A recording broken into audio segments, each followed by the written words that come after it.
को बांग्लादेश वालों को गोली मारो सालों को बांग्लादेश वालों को। બાંગ્લાદેશમાં હાલમાં વ્યાપેલી અરાજકતામાં હિન્દુઓ પર થઈ રહેલા અત્યાચાર વિરુદ્ધ ભારતમાં વિરોધનો અગ્નિ પ્રજ્વલિત થયો છે. જામનગરમાં પણ હિન્દુ સેના દ્વારા આ મુદ્દે ગત મોડી રાત્રે આક્રમક વિરોધ પ્રદર્શન કરવામાં આવ્યું હતું.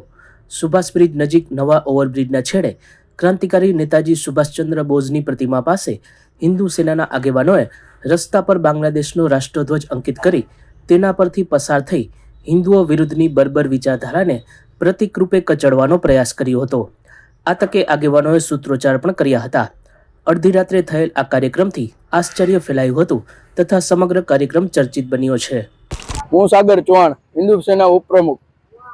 બરાબર, અમે બાંગ્લાદેશમાં જે હિન્દુ પર અત્યાચાર થાય છે એને જોઈ ન્યાય અમે વિક્ટોરિયા પુલે, આજ રોજ વિક્ટોરિયા પુલે બાંગ્લાદેશનો ઝંડો દોરી અને નીચે બાંગ્લાદેશ મુર્દાબાદ એ લખી અને અમે વિરોધ પ્રદર્શન કરી છીએ. બસ બાંગ્લાદેશમાં આવી અવારનવાર હિન્દુ પર અત્યાચાર થાય છે તે રોકવા માટે અહીંયાથી અમે આ સંદેશ મોકલવા માંગી છીએ અહીંયાથી. બરાબર, હિન્દુ પર અત્યાચાર ના થાય એ માટે. સચોટ સમાચારો સૌથી ઝડપી મેળવવા માટે અમારી ચેનલને સબસ્ક્રાઇબ કરો.